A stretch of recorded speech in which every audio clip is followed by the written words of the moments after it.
The following program, The Lightning Strike, is sponsored by Mohammed Fahim, and to the extent applicable, their guests. The views and opinions expressed therein do not necessarily reflect those of NewsWeb Radio Company or its management. Get ready to be jolted out of the ordinary and into a world where conversations are charged with intensity and facts. The Lightning Strike Talk Radio with your host, Mohammed Fahim, broadcasting live from the heart of the city on Chicago's Progressive Talk Radio, WCPT 820 AM. Welcome to a radio show that charges through the airwaves with an electricity like no other. Here's your host, Mohammed Fahim. Good morning, folks. You're listening to the Lightning Strike on WCPT 820 AM, where truth still matters and accountability still counts. Today, we are going to be joined by Mr. Ted Williams as our Person of the Week at about 8:12. Dr. Sheila White will be bringing him in. And also at about 8:21, Michelle Stiff, who's running for the Will County Clerk's position, would be joining us as a guest. 8:30, Kat Abu Ghazali, who's running for the 9th Congressional District in Illinois, would be joining us. And Reed Bible would be coming in with his segment at 8:45. And of course, we have former Congresswoman Marie Newman joining us with her segment, Ignore at Your Risk, at 9:14. And at 9:30, Maria Muzaffar will be coming in with Breaking the Echo Chamber. But I wanted to start off today to talk about the continuing government shutdown. And let's be clear, folks, this isn't just a DC drama, Sheila. It's a national slowdown. And its shockwaves are being felt in every corner of America. It's like almost a month now? While politicians are posturing in front of cameras, real people are paying the price. Federal employees are missing paychecks. Contractors are being furloughed. Families that depend on child nutrition programs, housing support, or small business loans are being told to wait, right? Wait while the rent is due. Wait while the bills pile up. Wait while Washington argues. This shutdown, folks, doesn't just stop the government, it stalls the economy. If you would like to join the conversation, feel free to chime in. The number to call in is 773-763-9278. You can always text us at that number also. But I want to continue with this. Billions in wages, contracts, and productivity are evaporating. Markets hate uncertainty, folks. And this endless political tug of war is uncertainty at its worst. But beyond the economics, there's something deeper being lost, and that is trust. Trust that our leaders can keep the lights on. Trust that the system still works for the people it's supposed to serve. Now, here on the Lightning Strike, we are going to keep asking the questions that matter. Who's being hurt? Who's being helped? And who is hiding behind the noise? Because this shutdown isn't just about politics, people. It's about power. And the people paying for it are the ones who can least afford to. So stay with us as the conversation continues right here on the Lightning Strike on WCPT 820 AM. I would also like to talk about the politics of hunger, how SNAP has become a bargaining chip. Just think about it. Once again, Washington is playing games with people's plates.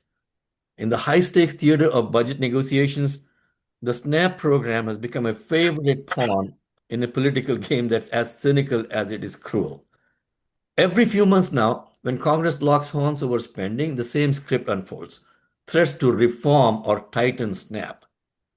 The rhetoric sounds responsible, right? Talks of fiscal discipline, reducing dependency.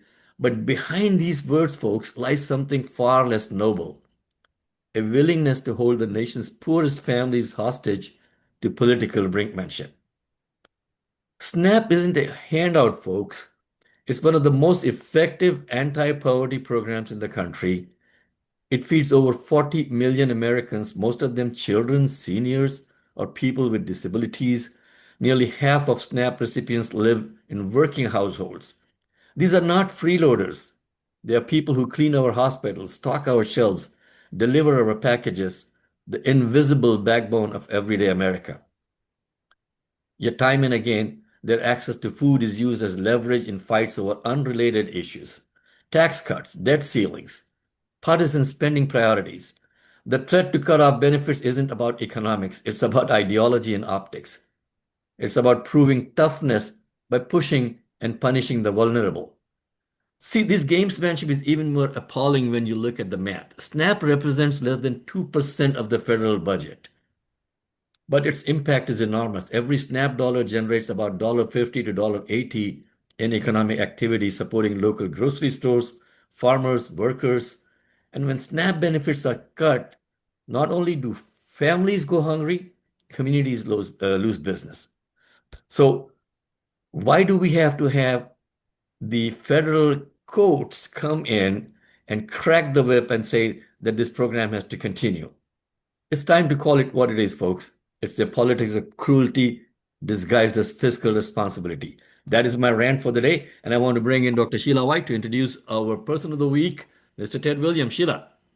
That is so interesting, Mohammed, with that that you said, because it's so important. It looks like we're taking the weak people of this country and making them look like the enemy, when the billionaires are the ones that's profiting off of the backs of the weaker people, I'll say. But I'm really excited this morning to bring to us our person of the week. His name is Dr. Ted Williams III. He's a performing artist and an educator who teaches political science at the City Colleges of Chicago. He is a graduate of the University of Chicago and Rutgers University and Northern Seminary. His acting credits include NBC Chicago PD, Showtime's The Chi, and various films and plays and commercials for companies like Empire Carpet, Cheerios, Subway. Mr. Williams is the former host of WYCC PBS television and the professor and author of the book The Way Out: Christianity, Politics, and the Future of the African American Community. He was a previous candidate for the City of Chicago's council and currently serves on the Illinois Reparations Commissions. Since he is a professor, I want to get your take a little bit, Professor Williams, on the current political climate that Mohammed was talking about.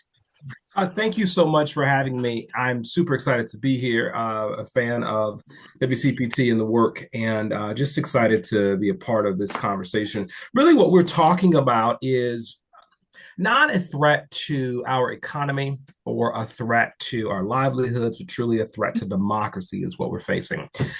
Our current president that we have has been slipped up over there, Professor.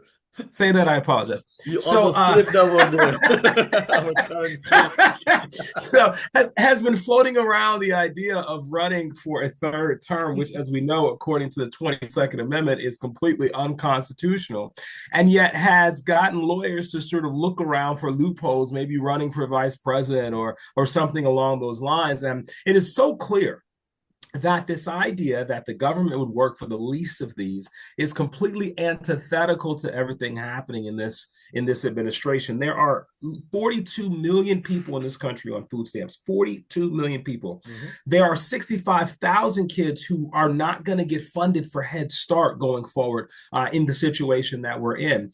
And the current administration wants to blame the other party, but you and I know it does not take a rocket scientist to understand that one party has always tried to fund programs for the poor in modern history, has always tried to make sure kids could eat, always tried to make sure that poor people had resources.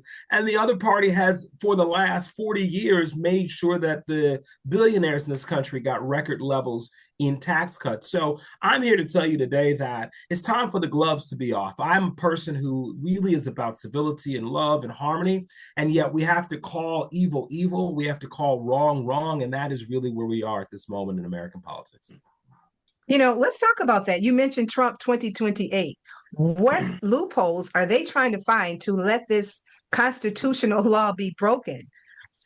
Yeah, so the argument, so Trump is a fan of dictators. So he loves his policy where he is literally bombing ships in, close to Venezuela, as you guys have read, just killing people, is not, he didn't make this up, by the way.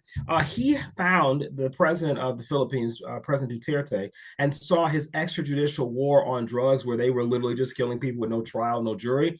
And Trump goes, I love this. He was talking about this in his first term.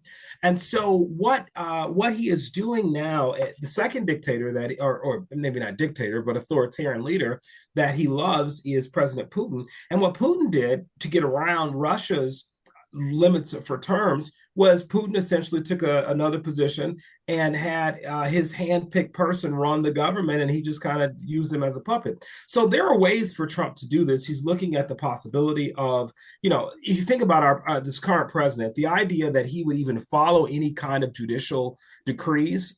Let's just say hypothetically, the race ends, and the race ends, and there's someone who wins the office, and he's still sitting in office. We saw the first time he's not going to leave easily, so he could very easily just ignore the judges in this. Number two, he could potentially, and there are legal scholars that debate this, whether he could run for vice president or whatever, that sort of thing. But he also could handpick the person that he wants to go in to be in this office, and could essentially work as an unpaid, unofficial consultant, if you will, who is going to really dominate what it is and potentially threaten this person, right? Because he has such a large cult following that the Republican Party really does not have the strength to stand against him. So there are multiple ways. I'm going to tell you all, I believe from the bottom of my heart, this man is not going anywhere in 2028, and we have to be prepared for that.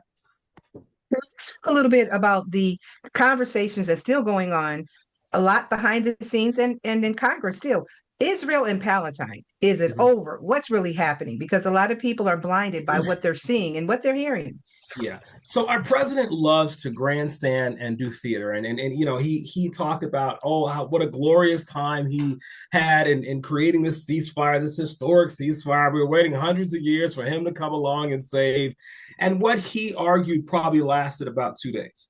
And the truth is, because President Trump is so conflicted, he is so compromised in his business interest, that many people don't realize that this entire push for the ceasefire came from his relationship with the Qatari government.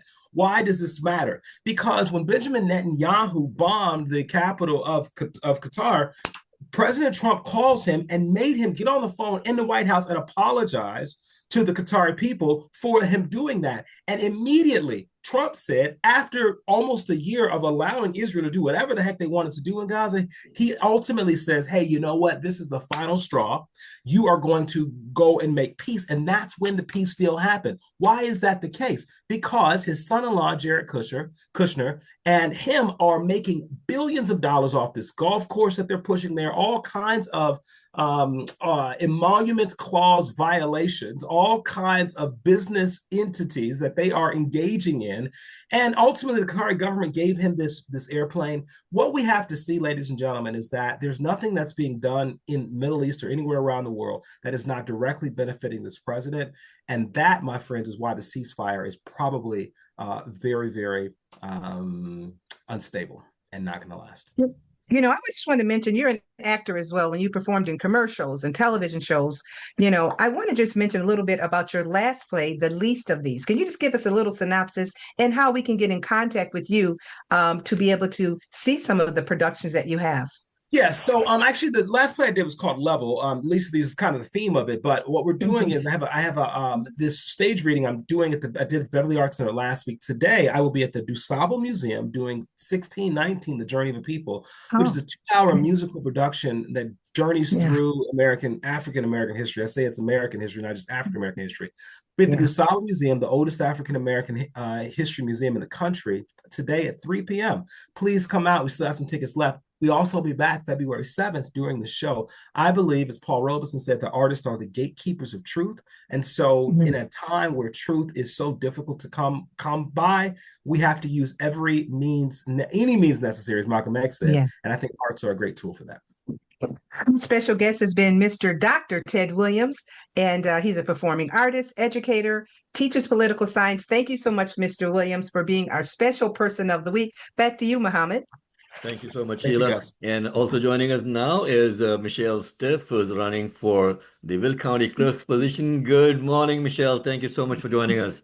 Good morning. Good morning. Thank you for having me. So, Michelle, right off the bat, welcome to the Lightning Strike. What inspired you to run for county clerk, Michelle? I will say that with my public service background as an educator, I am currently the Director of Workforce Services in Will County, and I have volunteered on many, many campaigns for the last 10 years. And I will say that my service um, in Will County has prepared me for this moment. The work that I've been doing in the community, especially with workforce services, um, you know, just the level of service that I provide to the residents of Will County who face barriers and challenges. And these are the same people that face barriers and challenges with access to vital records and elections. And so being able to identify those needs and help service those people, I can transfer those skills easily over to the clerk's office so that all of our residents have accessibility to the clerk's office. So, one of the challenges that I have seen in the past, Michelle, is what you just referred to as access to services at the clerk's office. So, what will be your top priorities for improving the efficiency and transparency of the clerk's office? The most important thing is making sure that all residents in every township, we have 25 townships in Will County, have access to voting. That's number one. Secondly, there's challenges with getting vital records. And most times when people need those vital records, it's important. And I will say Joliet is the hub of Will County, and Will County goes all the way to the Indiana border. There's a way for people to get access to those documents in a more efficient and speedy way. So we got former Will County Board member Reed Bible also as a part of our team, and Dr. Sheila White, obviously, she lives in Joliet. Yes, yes. You guys got any questions for Michelle? Can I I just say, would like to say that, Michelle, it's so great that you are running. I think you are the person for this office. You are right. When we need records, we need them right That's- away. And the red tape that sometimes you have to go through to get what you need is vital. The timing is vital. And so I just want to congratulate you, and you have our support in Will County. well, thank you. Thank you. And let me say, Reed, I met you when I first came on the political scene many years ago. And I looked up and they said you relocated. Yes, So, I did, Michelle. I moved out of Illinois back in 2018. However, I do keep my eye on things going on in Plainfield and Joliet and Will County generally. I still have family and friends that live in the area, and I get up there from time to time. So I'm glad that you are running for the office. We've had some really great clerks like Nancy Schultz-Woods. Even though she was a Republican and I'm not, I still liked her. One of the things I liked about her is that she was very serious about getting people registered to vote. And she made it easy to get deputized registrants or registrars rather to go out. And do you have plans to continue that kind of tradition, making registration easier in Will County? I do. I believe that service should be brought out into the community, not everyone coming into us. And part of what I've done in workforce services is we don't expect everyone to come into Joliet. So we've launched some kiosks all across Will County where people can access our services. But I 100% agree with you.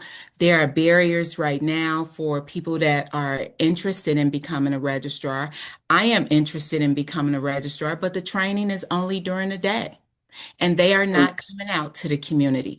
There are people that have reported, wanting to be an election judge. That training is only during the day. So I do plan to expand those services and come out into the community to provide them. That's great Awesome. to hear. Awesome. Thank you, Michelle. And what is your approach to ensuring, secure, fair, and transparent elections? That is transparency is at the top of my mind when I think about our elections.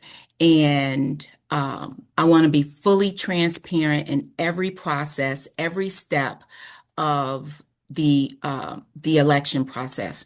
And so one is to make sure everyone knows when the election is, because we don't always get an official announcement of, hey, our election is coming. It's this date, right?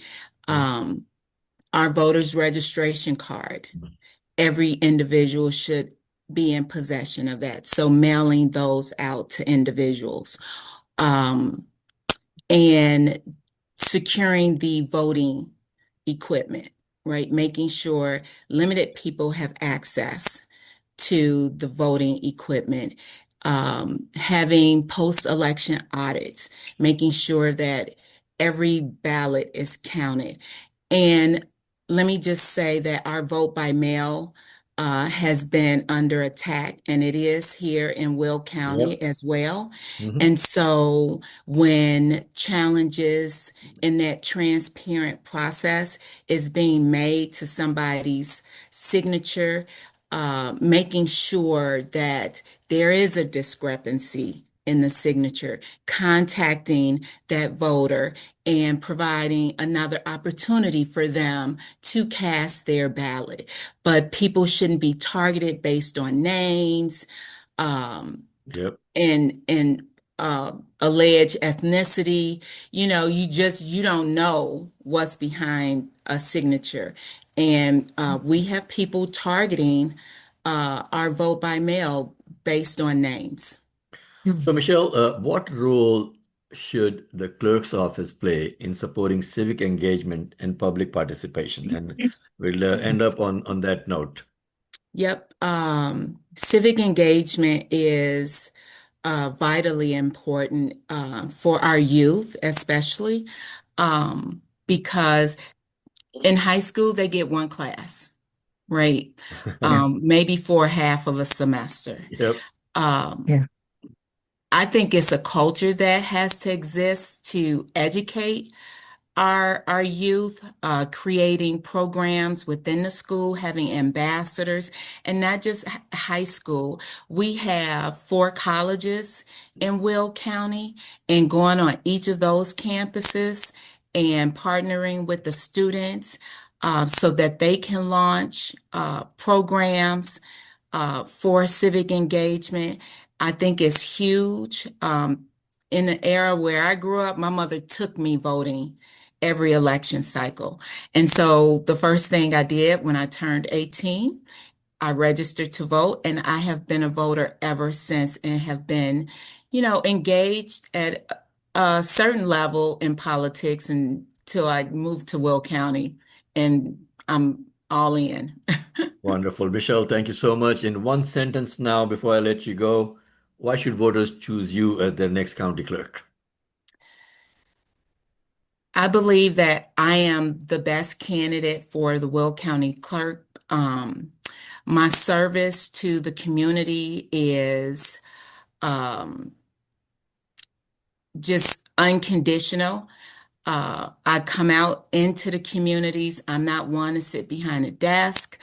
And I know you said one sentence, but I believe that my transparency, the trust, people can trust me to deliver accessible services to our Will County residents. Wonderful. Thank you so much, folks. That's Michelle Stiff, who's running for Will County Clerk in Will County, and all the more power to her. Please go and check her out on her social media platforms. And Michelle, you're always going to be welcome over here.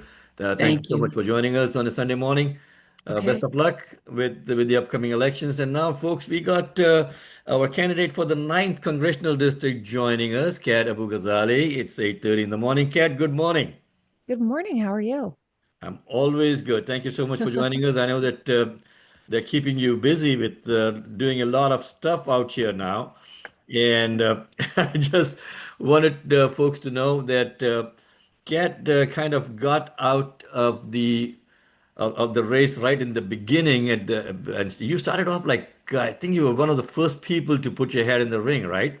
I was the first and the only one before the incumbent announced a retirement. Okay, so Jan Schakowsky has been an incumbent there for quite a few terms now. I wanted to start off by asking you as to have you had a chance to look at what Jan has done and the kind of initiatives that she started off with? Are there things that you think that you would like to continue, or are there gaps that you have identified that you would want to fill in the ninth congressional district? Yeah, I mean, she has been a progressive powerhouse for years. I joked with her one time, actually. So, my grandmother was a Republican operative in Texas, and Mhm. she hated Jan Schakowsky. And I honestly think that is the best endorsement of Jan's character she could have. Um, One of the things that Jan's office is famous for nationwide is her excellent constituent services. So we want to keep her staff, bring them onto ours if I win, but also kick it up a notch and be the first office in the country with a chat feature to make constituent services more accessible and create a full directory of in district mutual aid and direct action programs. So that way we can help meet gaps that Trump creates in real time. So that way anyone can call us, anyone can contact us, and we can be flexible in addressing the threats he creates. That is one of the main things that I want to continue forward. This is a very progressive district, and I align with Jan on many things. I would say in the last 2 years, I would have voted differently in terms of votes to sell weapons to Israel.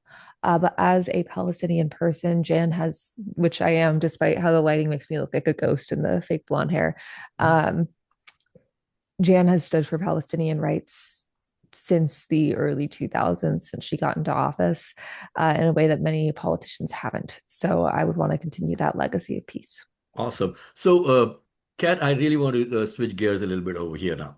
Donald Trump's attacks on the First Amendment rights and his weaponization of the Department of Justice for political purposes includes the political prosecution against you. I know that it's an ongoing case, so I don't want you to get into the details of it.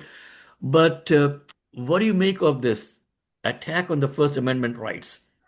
I mean, my background is I'm a researcher and journalist that covers the far right. I expected this type of behavior. I didn't expect it so fast, or maybe to include my name at the top of the indictment. Okay. Um, but this is clearly the president's effort to criminalize protest, to criminalize free speech, and criminalize freedom of association. This is just another step there, and it's abhorrent. But I'm gonna plead guilty, and I'm gonna win. Well, I don't want you to get into the weeds on that one, but how important is it for our country to assert our rights under the First Amendment for freedom of speech? It's the most important thing we can do. I mean, there's a reason it's the first thing under our Bill of Rights. Um, if we lose free speech, we lose everything. We lose everything under it. It makes your opinions conditional to whether they serve the administration. That is why, like the first attempt to scare us into silence here in Chicago is this terror campaign that ICE is waging on us. But it didn't work. People are still defiant. And so now Trump is trying to use the federal legal system to scare people into silence. And the thing is fascists are weak. You have to call their bluff, because a lot of times what they're doing is out of fear of you. They're Absolutely. scared that you'll stand up. Absolutely. It's scare tactics. I want to again switch gears. I'm going to be switching quite a few Sure. gears this morning on you. Okay. So I want to see how well you think on your feet. I love thinking on my feet, even if I'm sitting. Okay. So this boondoggle at the center now, our government has been shut down for almost a month or over a month now. And that is having immense impact on the economy as a whole. So if you get into Congress, what would be your priority? Would be working across the aisle, learning the system, or making sure that you keep up the pressure on the elected representatives to perform the jobs that they were sent out to do? Pressure, absolutely. I grew up Republican. I often say I am absolutely down to compromise, but we can't compromise on basic human rights. So if the rule is you get SNAP, but you give up your health care or vice versa, um, I'm not interested in playing that game.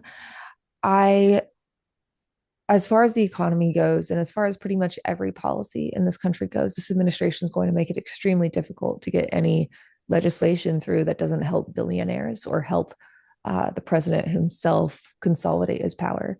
So, unfortunately, for the next 3 years, it's about making sure the tower doesn't completely collapse. The house is on fire. We need to put it out as much as we can. But economically, I prioritize progressive populism, not because it's just the right thing to do, but it's also the economically responsible thing to do. Universal health care, protections against price gouging, and building more housing with federal incentives to work with local businesses all help our economy. We can also lower taxes with the cost of living exemption while we tax wealth of people making $100 million or more. So, what do you think about the Democratic Party leadership? Are they stepping up to the plate in these times? I mean, personally, I have a huge uh, beef with the Democratic Party leadership at this time. They are not stepping up to progressive values as they should. They're still playing the silly games of one-upmanship and the leadership shoving things down our throat, saying this is how we want things to happen, and not looking at what the people are wanting. Perfect example, Zoran Mamdani in New York. Okay. Do you think the local Democratic Party leadership is helping the cause over here now, or are they being a hindrance? I mean, I think locally there are a lot of really strong Democrats in the Chicago area that are actually putting up a fight. I'd say the big issue for me, that's part of the reason I'm not running for a local office, because here in Illinois, people are doing things right, or at least trying to. Um, I would say the issue is our national leadership, and they haven't stepped up to the plate, but also they haven't for a long time. Like I said, I'm a researcher of the far right. I and my colleagues have warned Democrats about where this was leading. We told them about January 6th before it happened, Mhm. about COVID misinformation, about where the CRT, ESG, DEI panic would lead. And it's right here. I did a 3 hour training with Chuck Schumer's staff on how to use Fox News as a weapon. And then he just ignored all of it. Um, Part of why I'm running is that our leaders aren't stepping up to the plate. And I'm not only ready to do it, I've been on the plate for years. I've been taking swings and sometimes making home runs, um, if not, triples at the very least. I want to do that in Congress. Wonderful. We got our young representatives over here also, Adriana Alvarez. Adriana, you got any questions that you want for Kat to answer? And also, we got Reed Bible, who's joining us all the way from Nevada every Sunday morning. Reed is a former special agent for the Department of Homeland Security, also a retired immigration attorney. So, you guys got any questions for Kat? I think one question that I do have is, with just like everything going on and I'm still learning about it as I continue on, and especially with this, I feel like living through like a whole nother just like historical events, and I'm like I'm done. I'm ready to just Yeah. have it to be boring again. But how do you go about kind of like fishing through all of the different media sources and trying to see what's correct, what's not correct, especially since all of them will be similar in some sort, but then change it very differently at the end. So I just want to know your take on that. Yeah, this is actually like my specialty, not as a candidate, but before running for office. So thank you for this question. Um, what I always tell people is first off, you don't need to know the 24-hour news cycle, even as someone whose job it was to know the news all the time. Like the human brain was not meant to comprehend that much information. I recommend that people take like 10 to 30 minutes every day to sit down, read the news, catch up, and then ignore it for the rest of the day. You can check back again the next day. Um, as far as sources, what you really need to do is find sources you trust. I highly recommend independent journalists. I recommend ProPublica. I recommend The Guardian US. And I would recommend that you find these sources you trust, not as institutions, but as specific authors. And if something sounds too good or too bad to be true, triple check it with other sources. And then look at the sources that author trusts. Who do they get their news from? And soon you will have a basis of a web of people to choose from to provide your information. That's awesome. That's awesome. There's something that is journalism 101 that I learned when I was doing my master's in communications and journalism. Kat, thank you so much. Reed, you got anything for Kat before we let her go? Yeah, good morning, Kat. Thank you Morning. for being on the show. I'm interested in knowing your progressive credentials. If you get into the House, um, will you be someone who would be, although you'd be in your first term, you got limited power. We all know this in the first term, but would you be at least working towards things like expansion of Medicare for everyone? And, Absolutely. oh, great. And increasing of the minimum wage to at least $25 an hour. That is I pay my staff a minimum wage of $25 an hour. I believe in literally putting your money where your mouth is. So that's what I think the minimum wage should be. So that's what my staff gets paid. Absolutely. I am committed to progressive values. I think that all of our representatives should operate by the idea of prioritize your job over keeping your job. Um, I it feels like the Democratic Party is allergic to the idea of leverage. And part of the reason we're in this mess is refusal to go back to the true center, which is everyone can afford housing, groceries, and healthcare with money left over, and everyone has equal rights. And we've now moved to this center where we throw vulnerable people under the bus and billionaires have all the fun. So let's move it back there and focus on every single action moving us back to that center. Wonderful. Thank you so much, folks. That is Kat Abu-Ghazaleh, who is running for the Illinois 9th Congressional District. And when are the elections coming up now, Kat? March 17th. And if you want to learn more, you can go to catforillinois.com, cat with a K. And if you want a yard sign, just hit us up with an email. Wonderful. Awesome. Thank you so much for joining us, Thank Kat. you. And on that note, folks, let's come back to the lightning strike. And if you have any questions that you would like to ask our candidates, feel free to text us and we will forward your questions to them. And it is 8:43. We are coming up on 8:45 for Reed's segment. And Reed, I want to bring you in a little bit early today. I started off by talking about the economic impact of the shutdown all over the country, and also this brinkmanship, gamesmanship that our government is playing with the SNAP program. These are not entitlements, Reed.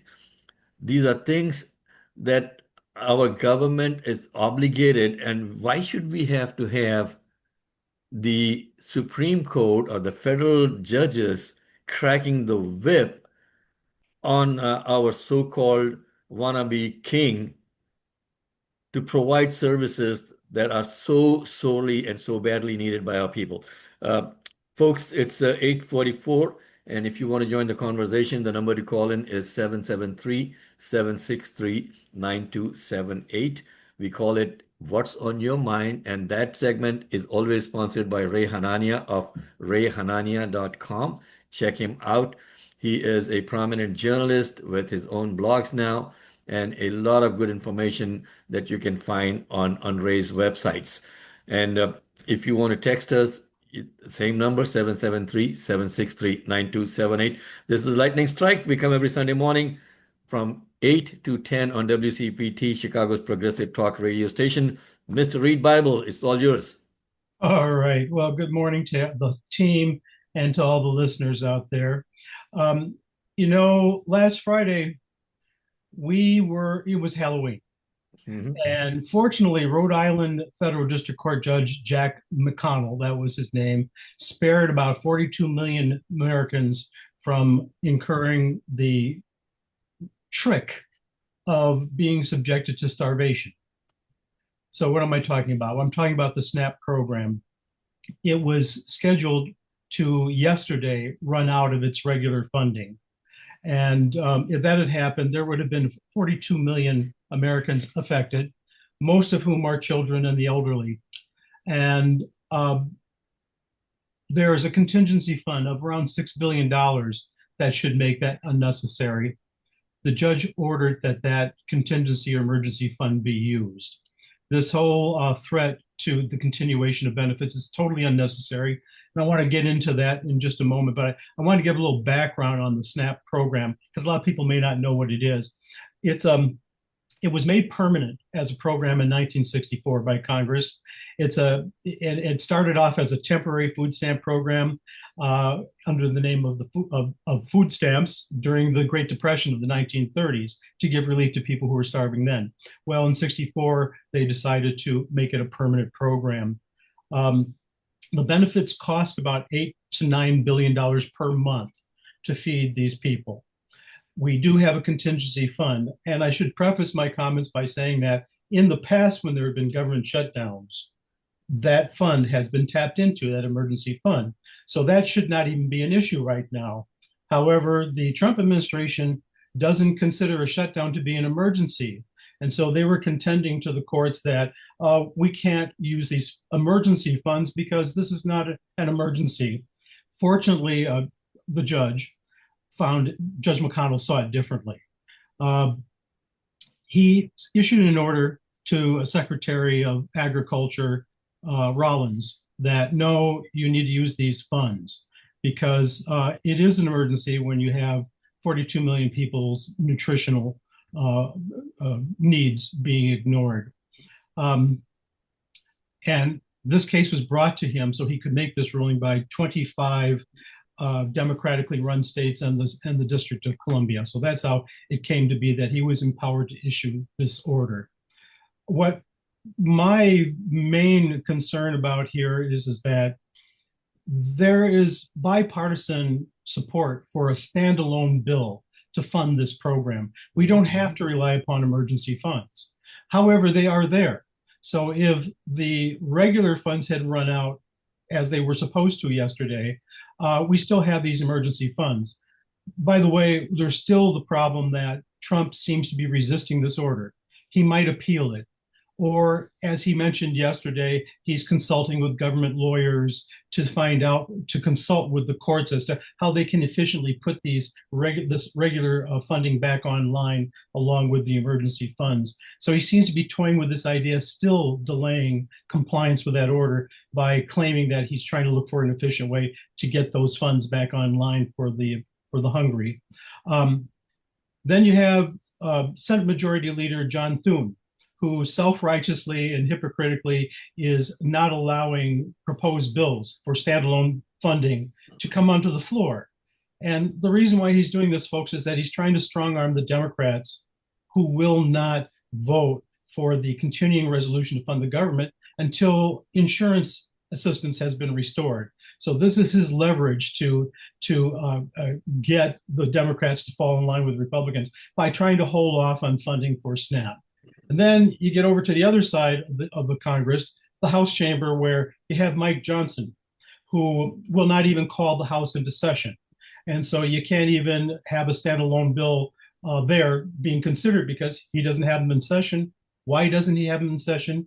Because he knows darn well that if he does, he'll have to now swear in Congresswoman-elect Grijalva, who will then be the 218th person needed to sign on to a discharge petition that will force the Department of Justice to release the Epstein files. So you have a man who's really willing to let some 14 million children go hungry, as well as thousands of others, for the protection of what are probably well-known, powerful pedophiles who are politically connected.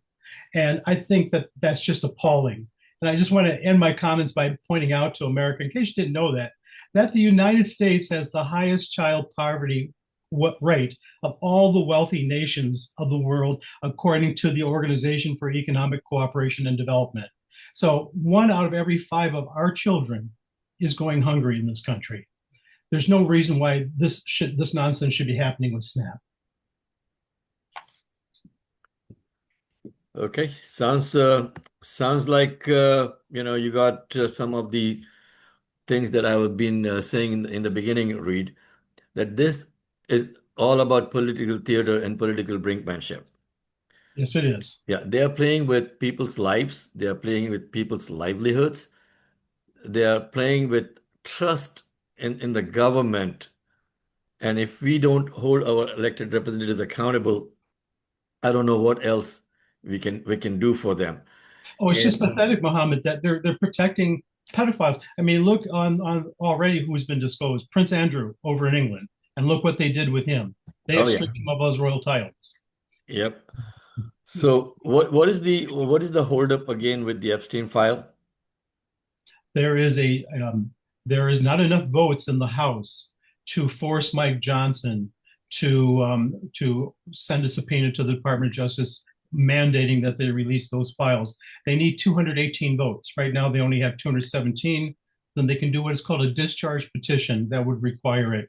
If Adelita Grijalva of Arizona, the Congresswoman-elect, is finally sworn in, she's already indicated that she would be the 218th signatory on that discharge petition. And this is something that Michael Johnson apparently is trying to avoid to protect whoever he believes whose identities would be disclosed by the release of those Epstein files. So we know that there's got to be some pretty big names in those files that they're trying to protect. So folks, if you want to join the conversation, the number to call in is 773-763-9278. You can also text at that number. We do have a few lines open right now. 773-763-9278. And it is always a matter of concern for us when we look into what is happening with our country, and then we look at the response from our elected leaders. I don't see anyone stepping up and asking questions from our congressional delegations or our senators. Also, I'm focusing on Illinois at this point, Reed. Why aren't our elected representatives or those who want to run for further office, why aren't they coming up and issuing any kind of statements at all? It's just very strange to me what's going on here, and I think that a lot of this has to do with the fact that the AIPAC, the Israeli lobbyist group that is very powerful, very wealthy, and contributes, I think, to 80% of the members of Congress get funding, substantial funding from them, that they don't want to alienate that organization at the risk of one, being campaigned against by them, maybe getting primaried, and two, losing their funding for their own campaigns. So rather than standing up for principle, they seem to be wanting to glamor onto maintenance of power. And my opinion on that is that what do you want, or my question is, why do you want the power? The power is supposed to be used for good purposes, to serve the people. And if you're only using it to serve yourself, then you shouldn't be there anymore in the Congress, because you don't have the right motivation. So let's also look at what's happening with the latest thing that in the Middle East with the so-called ceasefire. And our president, did a victory lap, and it kind of reminded me of, President Bush on that warship or something. Remember that big banner that he had put up? That Yeah, he flew down onto the deck of it in a jet plane. The drama of that. Yeah, there was a big banner that the war has ended. In Iraq. What is happening? So the latest that is happening, folks, is that Hamas has handed over the remains of 3 individuals to the National Committee of the Red Cross. But Israel says those bodies don't belong to any of the hostages still held. So despite this ceasefire that came into effect, it seems that there's only one side that is seizing and the other side continues to fire. For example, an airstrike near a vegetable market in the Shajia suburb of Gaza City killed one man. Broader figures indicate hundreds of Palestinians, mostly civilians, have died post this truce, right? Mhm. The reconstruction and recovery situation is also dire. In northern Gaza, many buildings have remained inaccessible. I mean, if you look at some of the satellite pictures that are coming out, it is like the entire place is rubble. Okay, Yeah. political talks are advancing. Eight Palestinian factions, including Hamas and its rivals, are meeting with the Egyptian mediation. Humanitarian access, though, remains blocked. Why is Israel not allowing independent journalists to come into the country? That is a question that I would like to ask you, Reed. What is why? Why are they not allowing independent journalists to come in? Well, it seems to me, Mohammed, that when you have objective journalism, international journalists in this case, coming in, they will shine a light. They'll turn their cameras on what's actually happening.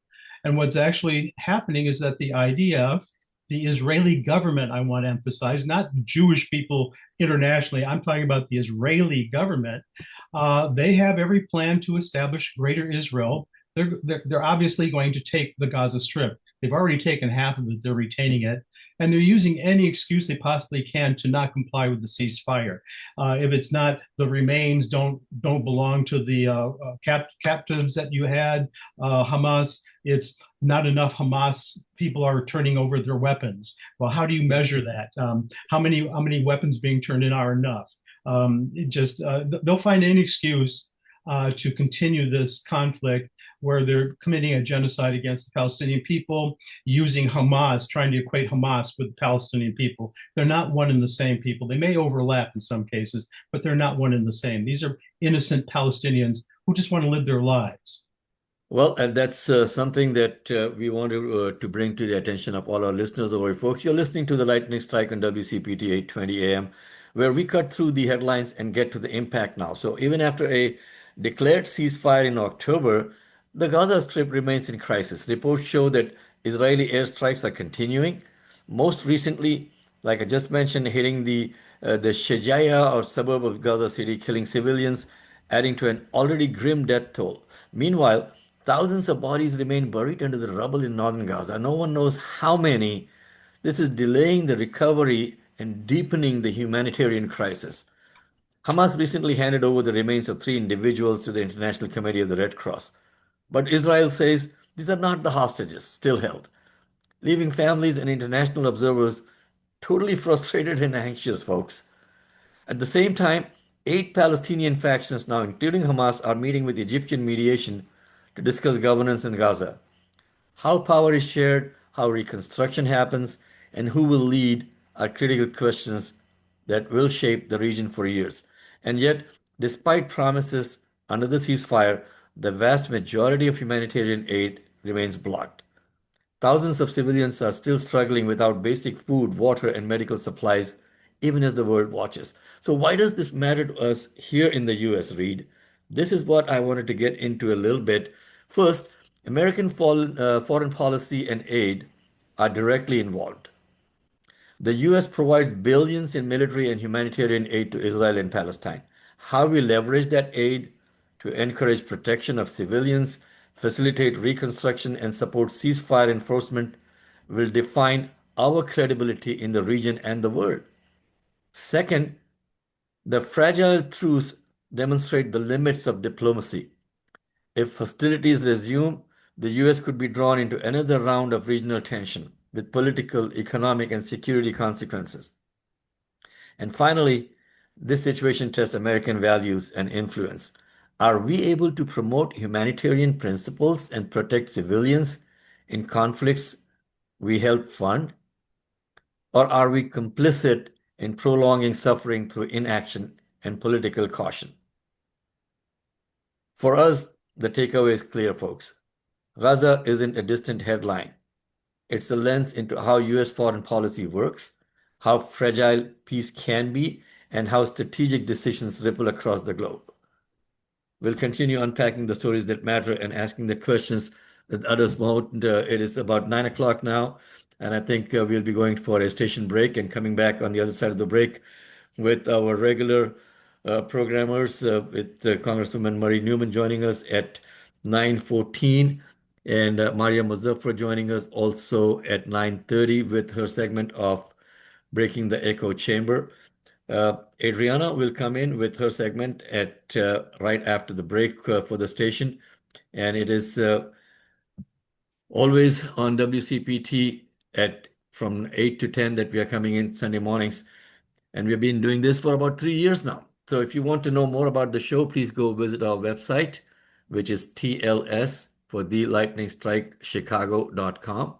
TLSchicago.com. That's where you can go.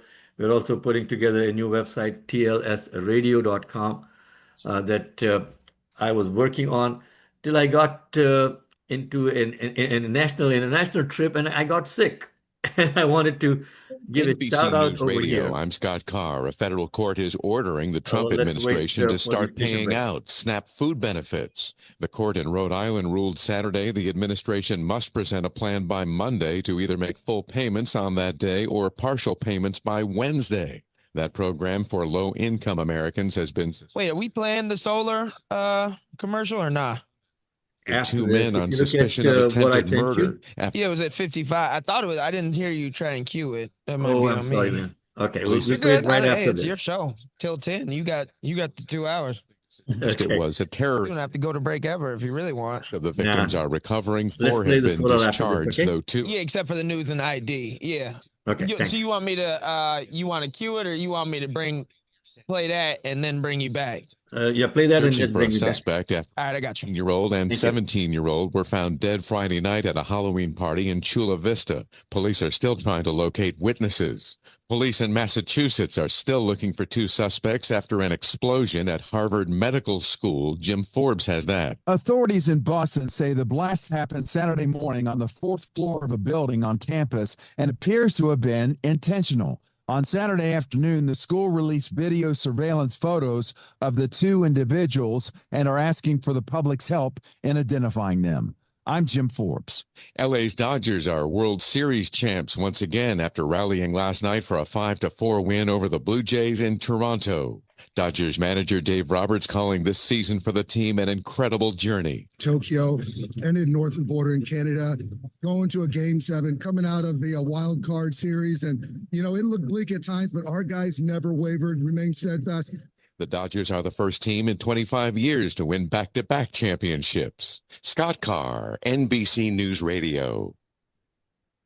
My husband and I were ready to sell our home of 25 years, so we got it appraised. We thought we knew what to expect, but when our home appraisal came For back, folks on we felt Facebook, robbed. we are going through Compared to the a similar station break home over here right now. around the corner, our And appraisal was of course, if you would like to join the $80,000 less. conversation, folks, That's a big feel free difference. to It was the same to type of text home us in the same or call neighborhood, us in the at same condition and age. 773-763-9273. A recent study found that Latino and Black Let me homeowners go are slow about on twice that as number. likely as white I know homeowners to I get go low too fast on appraisals. that. For example, 773 one Black homeowner received an appraisal more than double the original after removing family 9278. photos, Black art, and books from her home. If you believe your home has been unfairly appraised because of race or national origin, that could violate the Fair Housing Act. Contact HUD at hud.gov/fair housing. That's hud.gov/fair housing. Everyone has a right to fair housing. A public service message from HUD in partnership with the National Fair Housing Alliance. This is Chicago's Progressive Talk, 820 AM, WCPT Willow Springs, and online at WCPT820.com, where facts matter. This is First Take at Daybreak with Al Kendall. Sundays, 7 a.m., where sharp minds meet real conversations. From city programs making a difference to guests shaping Chicagoland's future, Al's got the mic and the message. You'll hear from folks like Board President Tony Preckwinkle, city and county officials, and maybe even your alderman. He has a rotating cast of insiders who actually know what's going on. If you want the headlines and the backstory, start your morning here. First Take at Daybreak. Sundays, 7 a.m., unplugged and unfiltered. Limo-style private tours of Chicago's historic downtown, lakefront, Mag Mile, Chicago mob, ghost, and haunted stories.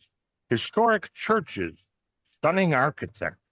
Up to 6 people per tour. We pick you up and bring you back in style. For Chicago tours you'll never forget, call 312-841-2560. That all important phone number is 312 841 2560. The following program, The Lightning Strike, is sponsored by Mohammed Fahim, and to the extent applicable, their guests. The views and opinions expressed therein do not necessarily reflect those of Heartland Signal, LLC, or its management.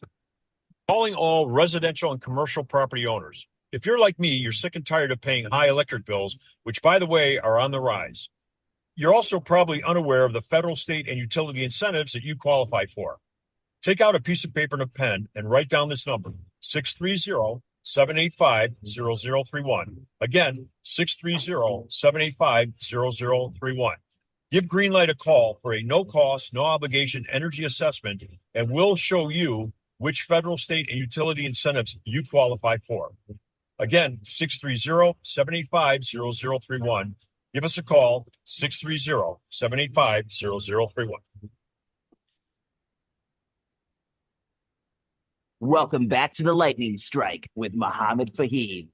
Okay, folks, so welcome back to the Lightning Strike. We have gone through our breaks and our commercial breaks and our station breaks and everything.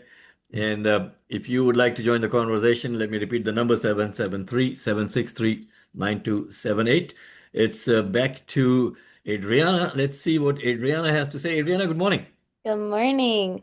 So this past week, the radio station that I work at here on my school campus, for the past few weeks, I've been hosting the morning show. And with that, some of the interviews that the regular hosts would do, they've told me, hey, this person wants to come on, and we would like you to interview them. No problem. Well, I got a call last Wednesday morning saying, hey, Congressman Frank Mervan of the 1st Congressional District of Indiana wants to come on the show for about a 30-minute segment, and you're going to interview him.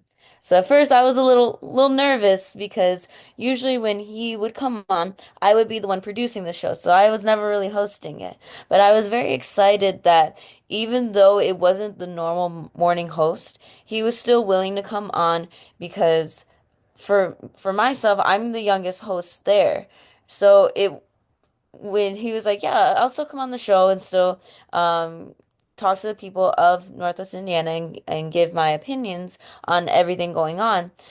I like that aspect because it shows that he's willing to not only talk to his generation, but also the newer generation coming in, the new generation of voters. So that was something that I really liked when doing this interview. And we talked about the government shutdown, SNAP benefits, and as well as the redistricting going on in Indiana. And I had spoke with him and I asked him, I was like, I thought that the redistricting in Indiana was supposed to happen every 10 years. He said, yes, you are correct. The reason why this is happening is because our current administration is trying to take more of an area to overthrow. So I asked him about the government shutdown and his thoughts and opinions on what's going on and how it is there in Washington, D.C. And he said that in his opinion, he would like to come with a bipartisan agreement, something that not only benefits but speaks to both sides, not just one side, not just one way or the highway. And while speaking with him, I'm looking at what's going on, and I was telling him, I was like, it feels as if it's the current administration saying, hey, you're either going to get your health care taken away or you're going to starve. Pick one. We can't save both, so you just have to pick one. And that's a little scary because I thought that America was supposed to be the richest country in the world, that we're able to do anything, but it's looking as if with these current tax breaks, we want to satisfy, well, it's not really satisfied, but we want to make the rich richer and the poor poorer, because the reason why there's poor people in America is because we can't satisfy the rich. That's what it's starting to feel like. So I was asking him all these different things, and then as well as what's going on with immigration. And he had stated that yes, the borders should be closed, but there still should be a pathway to citizenship. We've seen this happen all throughout past presidencies where, yes, there's been deportations. Yes, there's been that aspect of, okay, close our borders, but they still made a pathway to citizenship. Whereas with this administration, It's closed borders, shut them all off, close us off from the rest of the world because we're seeing that not only with our southern borders, but we see with our current president basically stating, "Hey, we're no longer talking to Canada because they played an ad that I didn't like." And that's a little scary because it's that it feels just like as if his presidency is just based on his ego. And that shouldn't be happening. You're going to get criticism, you're going to get any kind of things regardless, but it's that free speech that we're kind of dealing with that he's like, "Hey, you have free speech only if you don't make fun of me." So as I continued speaking with the congressman, and we also took callers in, and it was a little bit more hectic because we told the callers, "Hey, one question per caller, then we'll drop the call right away, just to make sure that we get everybody in." And a lot of them were saying stuff like "open the government," and based on the social location that I am in, it is very much in a red area. Okay. So when he comes in as the Democratic representative, they're going to not be in agreement with him as much. But when taking his questions, one thing that I did like, he was like, "I hear you, and I understand where you're coming from. Here's my opinions." And that's something that I'm not seeing a lot in the news. I'm seeing it as this is the only way that we can do it. And regardless of what the American people want, nope, this is what we're gonna do. I'm not hearing so much that I hear both sides. I hear the Democrats, I hear the Republicans. We want to come to an agreement because the congressman even said that the Republicans have been out of the office. They haven't been there to make a decision to come to a middle ground. They haven't been there.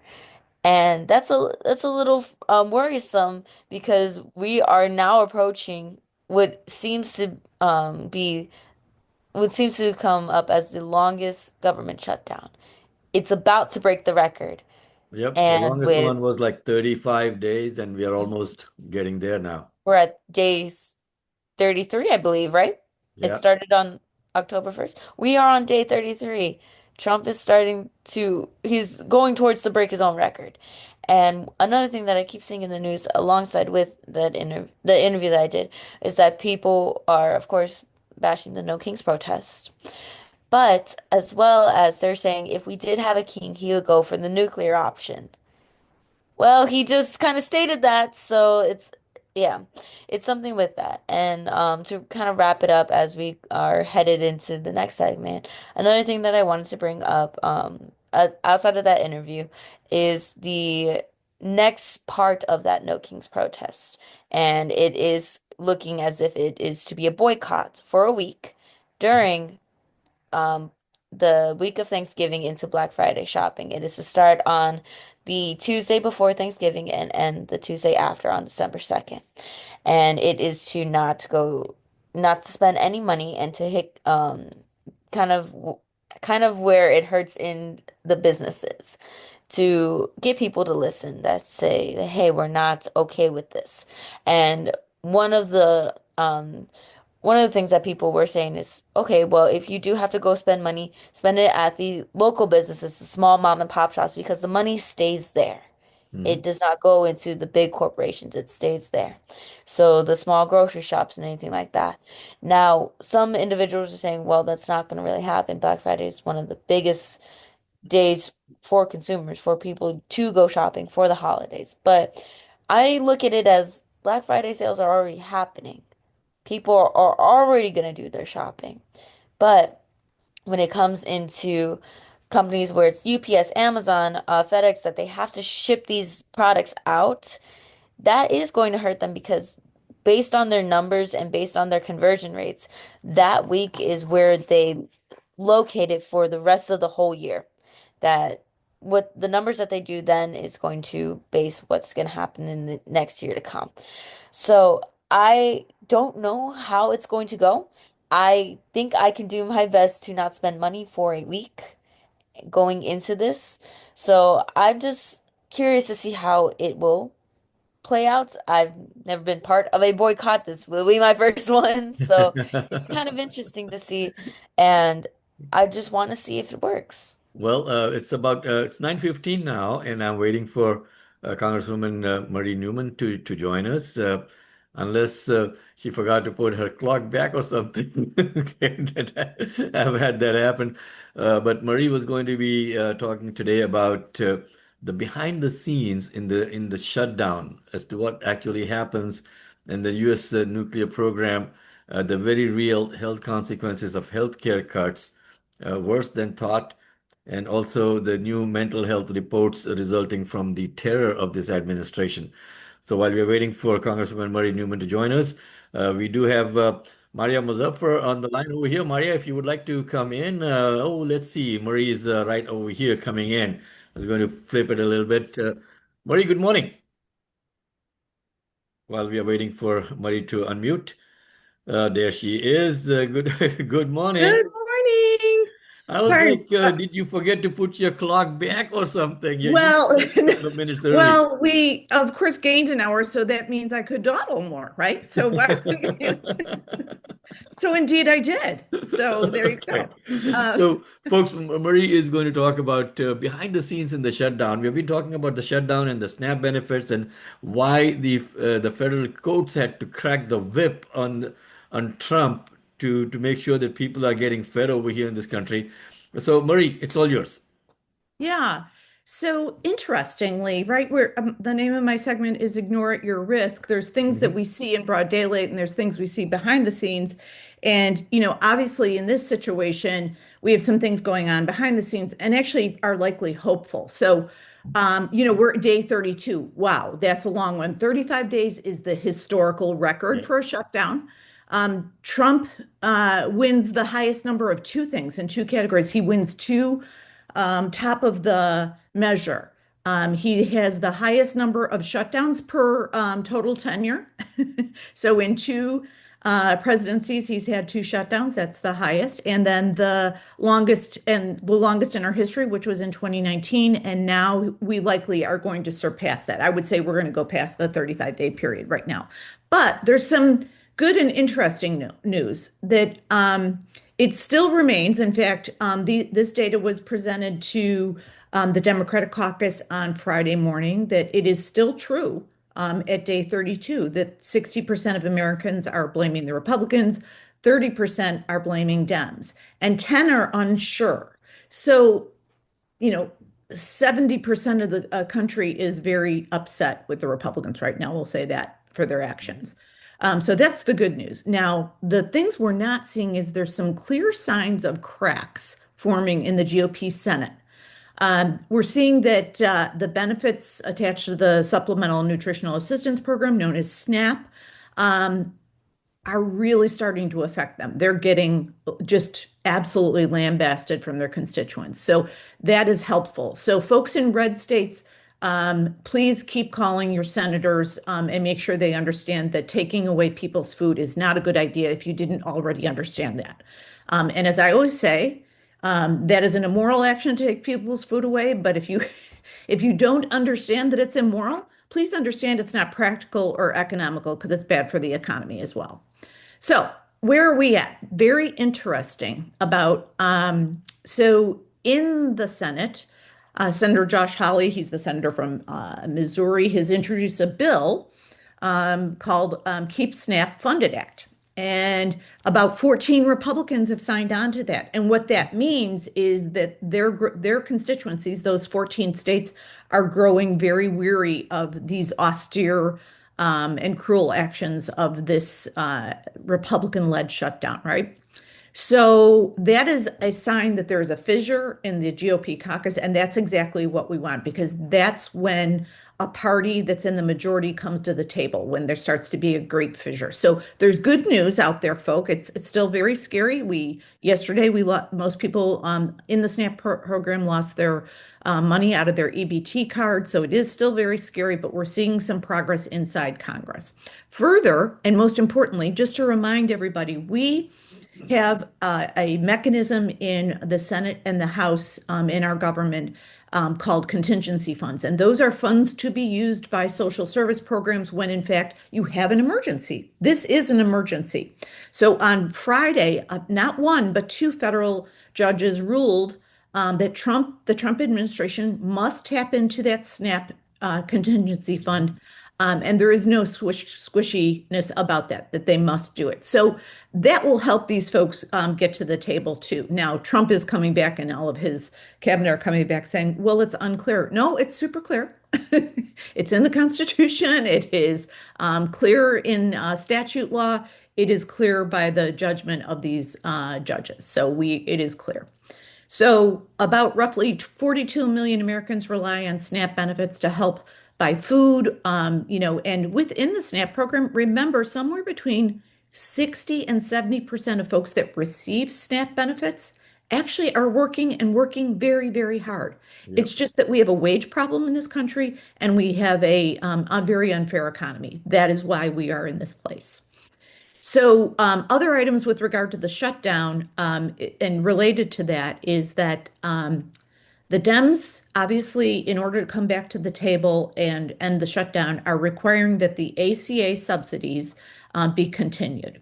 And they're doing a great job of holding the line and not budging. I see another fissure. So this is good news, folks. Marjorie Taylor Greene, infamous member of Congress, Republican member of Congress from Georgia, and about 6 other Republicans in the House this week are really screaming loudly to Speaker Mike Johnson saying, look, the SNAP thing is not working for us. The ACA subsidies must be continued. We must go back to the table. So that is a long way of saying, folks, that there are good things happening behind the scenes and a little bit of hope this week. So, and if you want to learn more about that, please go to my Substack at Marie Newman Studio, and I'll be talking about that this week. So making a very far right turn to nuclear testing. So our current president recently publicly and internationally indicated he would like to start nuclear testing again. And that's very worrisome for any number of reasons. Any human being on the planet would be worried about that. But he said he wants nuclear testing to start. And this is just a terribly misinformed statement that in every way. Let me start by saying that he indicated that other countries were testing. No other country in the last 20 years has tested a nuclear device, system, or actual weapon except for North Korea. And it's just a misnomer.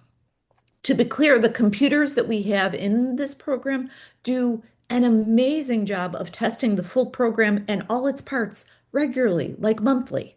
There's no need for testing. There's no need to test the vehicles and the ships and boats and jets that we use for it. There's no need to test the bombs themselves. There's no need. They're already fully tested.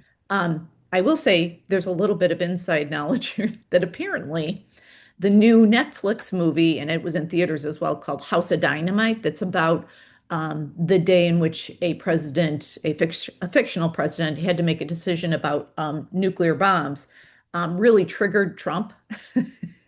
And in his misinformed haze, decided that he should start testing things. So I think there's likely truth in that. But here's another risk we should not ignore, folks. These ACA cuts and the Medicaid cuts are much worse than we thought they were. Of course, it'll affect 17 million people will go without healthcare insurance, and then the rest of us will receive somewhere between 50 and 100% increases in our healthcare insurance premiums on the private market. That's horrible. The money of it is horrible, right? But now analysts are looking and they say that a recent analysis projected that one specific Medicaid cut could result in an increase of 1,000 excess fatal overdoses annually due to a lack of access to medication for opioid addiction. So think about that. So the issue with opioids and benzos and all of the different substance abuses, it's going to get the fatality rate is going to go up by 1,000 individuals annually if we take Medicaid away. So think about that. It's worse than we thought. For community-based mental health providers, mental health treatment could worsen much farther than we thought it is. We already in the mental health space have huge deficits of health workers. They do think that with these new cuts, both on the ACA side and the Medicaid side, that there may be, and this is very rough to hear, that particularly in rural areas, there may only be one mental health provider per 350 people. And what that means, folks, in plain English, is that about a third to, a little better than that, closer to a half, on occasion or regularly use mental health providers. So do the math on that. And if there's only one available per 350 people, that's a problem. Mortality rates, this is very alarming. New data shows that particularly in rural areas, but in most areas where there's a concentration of Medicaid recipients, the changes could increase the mortality rate for those affected populations by 15 to 20%. So more deaths, more sickness, more substance abuse. And then let me just drill down real specifically to cap this off, is that an estimated 20,000 deaths could result from disenrollment in Medicaid and the marketplace coverage, 20,000 deaths more than we usually have in a given year, 18,000 deaths among low-income Medicare, Medicaid enrollees, because oftentimes when you're on Medicare, you're also on Medicaid. So another 18,000 deaths with regard to that loss of coverage. And then 13,000 deaths could occur annually from the potential rollback of nursing home minimums. So that what that means is that the staffing requirement at nursing homes is going to go down dramatically, and that could result in 13,000 deaths because of lack of attention to our elderly friends. So a little bit of good news, a little bit of bad news, but things you need to know, and don't ignore them at your risk, folks. Coming up in the next few weeks, I'm going to have a few candidates on in my segment, and then also some county officials to talk about how all of these cuts and the ICE impact and several things. So stay tuned. And if you want to learn more about any of these topics, you can go to my Substack at Marie Newman Studio on Substack.com. Thank you. Wonderful. Marie, thank you so much. Folks, let's also not forget that the economy is in the doldrums now, regardless of what Trump goes on talking about. Amazon is preparing to cut up to 30,000 corporate jobs. This is following an earlier announcement of about 14,000 jobs. UPS has slashed its workforce by roughly 48,000, including many delivery and operational roles. Across the tech industry in 2025, over 110,000 jobs in at least 218 companies have been cut, citing automation, AI, expansion, et cetera. So the nation is really, really hurting, folks, under this administration. And let's not forget who's responsible for this. They keep on saying that it is a Democrat-led shutdown, Marie. Come on. Yeah. When you have got people over a barrel saying that it's either your health care or your food. Yeah. But again, the polling shows that 60% of the nation, meaning that is all political stripes, says that it is a Republican responsibility and that they're the ones causing the shutdown. 10% are unsure and 30% say that it's the Democrats. So I don't think anybody's buying. So when you have that hurt every day, you can't buy your food, you can't cover your housing, you can't afford anything. And now you're having your health care get away. And now people are going hungry that are working very hard every day. Remember, 67% work. Yep. People are very smart in this country and they can see for their own eyes. So folks, when your friends that, haven't felt it yet, they're going to feel it real soon. And the midterm elections are coming up, folks. Let's make sure that we register to vote and we come out to vote, not just in the blue districts. Like Marie keeps on saying, call your friends up in the red and the purple district. Get them to come to the polls. The only way that we can take our country back is by taking our country back. We cannot just sit back and allow these things to happen. We got Maria Muzaffar joining us in about 1 minute now. Maria, good morning. What is the echo chamber that you are going to break now? Good morning. Good morning. This is the new this will be the new location for me almost every morning because I'm out on my errands and I get my morning walk in and I have to be able to break the echo chamber at the same time. So I appreciate all of you if you're watching me in the car. I'm not driving. So thank you again, Marie. It's always good for me to come after Marie because she brings in a wealth of information. I want to point out, the two statements that she made, which was the bill that's been introduced by Senator Hawley, and it addresses the SNAP benefits, and then also Marjorie Taylor Greene bringing up the issue of healthcare. And I think what we're seeing is that within the nonpartisan space that people have to exist in within Congress is where they are the most responsive. And I think these real human issues are breaking through.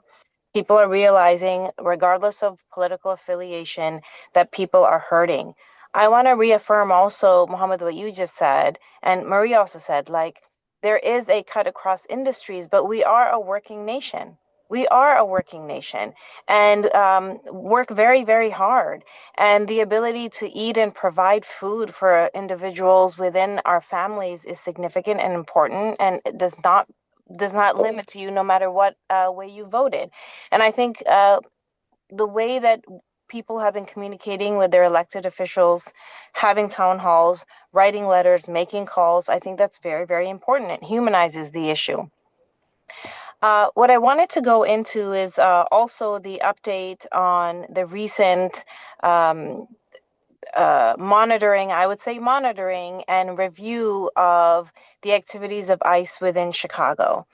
And Judge Ellis had actually asked that Bavino, who is leading the ICE efforts in the Chicagoland area, for him to be able to come into court and state how he has been operating, what kind of issues he's faced, and what kind of force has been used, and to just use the rationale, evidence-based sentiments on this and share that with Judge Ellis.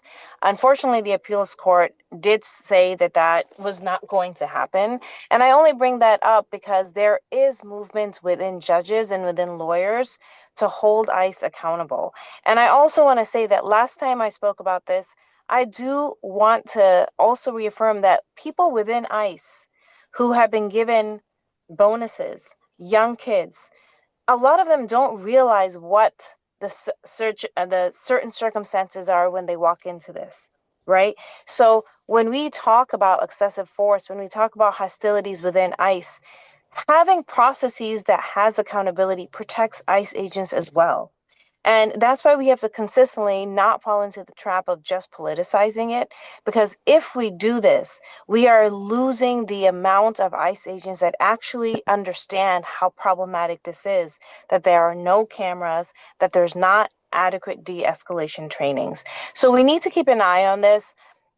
Even though Judge Ellis made those moves and the check-ins are not going to happen, she did say that Bovino should wear a camera and every single agent should be wearing a camera. So there is oversight. I would encourage everybody to make sure that we understand that people are looking out, and also mayors of different cities across Chicagoland area. We saw from Skokie, we saw Evanston, and the mayors came out and took issue to the type of environment that we are creating within our cities and within our towns, specifically on Halloween, right? So we always go back to this. And I think what we're seeing is that people are understanding the humanity of these issues.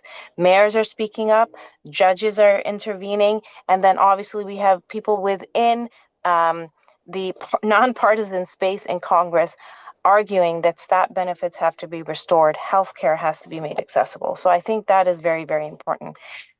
I want to add on to the statements that were said recently, and I find them extremely disturbing. I think many within the Republican Party also probably found it very disturbing. But there's an interview that I watched of J.D. Vance in which he had stated that it's perfectly reasonable for American citizens, Americans, to have neighbors that they can relate to. Yeah. And that, I will tell you, is the breeding ground for hostilities within neighbors and neighborhoods. And that's what leads to anti-Semitism, Islamophobia, racism, any of these issues. Because what we do know, in every faith tradition, do well by your neighbor. We know that. We know that. So to otherize your neighbor and identify them as someone that you cannot relate to goes to the essence of the American society that we all belong to. And also confronts the term that has been a problem for a lot of people, and that is multiculturalism. You know, we talked about the word empathy before, that empathy is critical and important for our nation to thrive. And I would say this is a direct attack on multiculturalism without addressing policy. Are you able to hear me? Okay. Without addressing policy. And there's always two ways that you go about changing the norms of a society. We've seen that throughout history.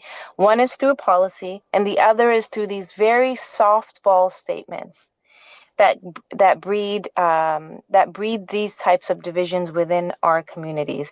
And so I would go back to the argument that we always make, whether it be ICE roundups, whether it be cutting of SNAP, or healthcare, we need to humanize these issues, and that's when we're going to reach that nonpartisan space. And I am very, very, like Marie, very optimistic in the sense and hopeful that people from both sides of the aisle are going to start recognizing that polarizing and shutting down the government, number one, is not going to work, but polarizing on these issues is not going to open up the government either.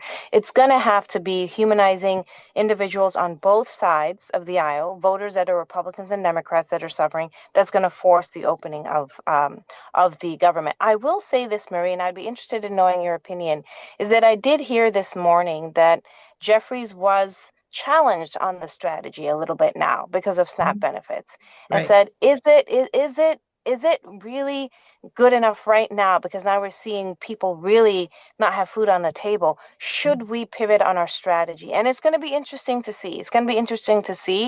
And I think that, you know, human first is a really good, powerful message, right? Human first. Okay, we're coming back to the table. And so we'll have to see who moves that needle first and who honors the American people first. Yeah, and I don't have a perfect answer. I will say that for now, I recommend holding the line, because this is crass and will sound cruel to people in red states and living in rural areas. And I don't mean it that way. I want everybody to be fed, and I want everyone to have food, and I want everyone to have healthcare. So it is not a partisan statement, but it is a numerical and negotiating variable we have to be aware of, is that, a full, I think it's something like 70% of Medicaid recipients live in red rural areas. And so I think those folks are going to be very loud. And this is a people-driven government, so they should speak up, and they should be the boss of their senator and their congresspeople. So being the boss means that you're in control. So everybody that is not receiving their SNAP benefits or their healthcare benefits should act like a boss and tell their senator and their congresspeople what to do, right? So for me, if I were advising Hakeem, I would say hold the line, listen to our bosses, and then when the Republicans feel enough pain, and they're going to have to feel a lot of pain,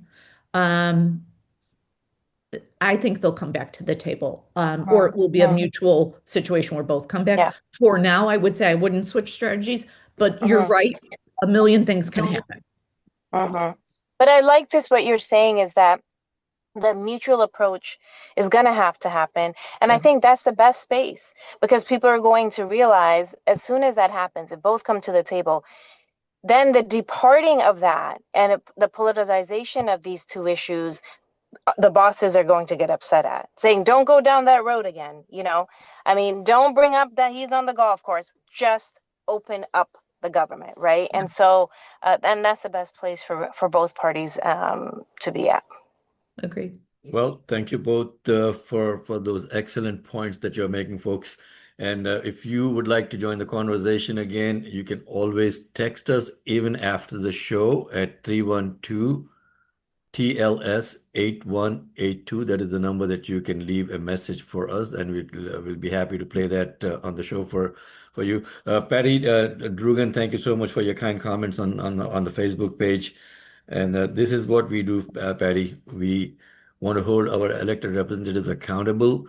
for their actions, and we want to make sure that we raise awareness with the elections coming up of who is running for office, what are they bringing to the table, and how can we make sure that we elect the right people for the job going forward, not those who have a 10 million, $11 million in their election funds and running continuous ads on all kinds of things that I got a plan.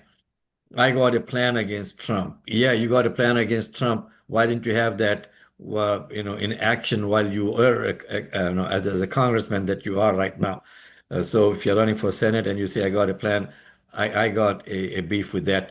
It's 9:40, folks. We'll take a quick break and come back on the other side of the break with more conversations. I think we got Carl Moose also joining us. Carl, I see an iPhone 2, and I believe it's you, so we'll bring you in shortly. Dolly Silverberg is not going to be joining us today. She is not feeling well. So we'll be right back after this break. Mohammed, can you hear me? Yes, we can. Okay. When we Calling come back, all residential when we and come back commercial from break, property I wanna owners, just if you're make like a me, quick you're sick and comment tired of paying high electric directed at bills, ICE. which, by the way, are on the rise. You're also probably unaware of the federal, state, and utility incentives that you qualify for. Take out a piece of paper and a pen and write down this number, 630-785-0031. Again, 630-785-0031. Give Greenlight a call for a no-cost, no-obligation energy assessment, and we'll show you which federal, state, and utility incentives you qualify for. Again, 630-785-0031. Give us a call, 630-785-0031.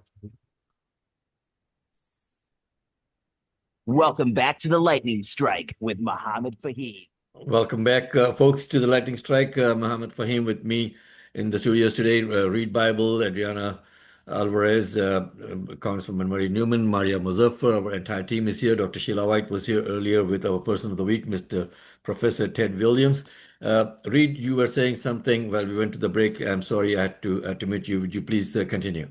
Oh, that's right. There was something that Maria had brought up about ICE agents, especially these new ones, 18-year-olds. I've been wanting to correct Stephen Miller about, because Stephen Miller has been misinforming ICE agents that they have some kind of unlimited immunity in the enforcement of federal law. And that is just, he's not an attorney. He doesn't know what he's talking about on this matter. It is just patently untrue. Federal agents do have a certain amount of limited immunity. But when you go around recklessly or intentionally violating people's constitutional rights, I want you young ICE agents out there to listen to me. You don't have immunity from that. You can be sued in your individual capacity. And don't listen to Stephen Miller about with respect to that, unless you have some personal insurance that you've taken out. He's just patently wrong. And also, if the local state governments hold you accountable, the president cannot come back and pardon you. So let's keep that perspective also in mind. Marie, you wanted to say something? I see that you're muted.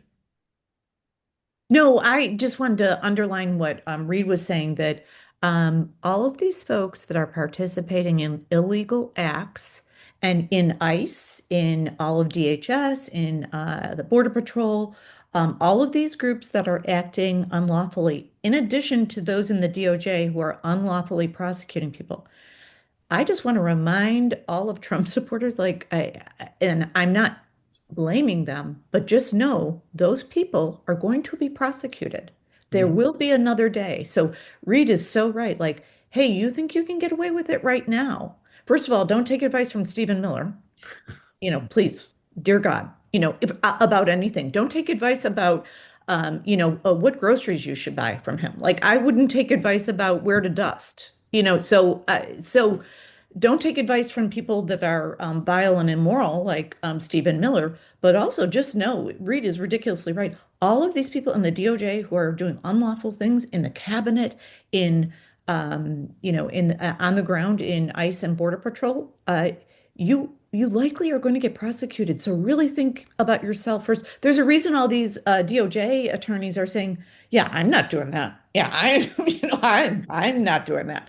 They're smart. They're thinking about themselves and they're future situations. So, yay, yes, Reed, yay. And I also read recently that most of these people are actually moving into military accommodations, including Kristi Noem and Stephen Miller and others.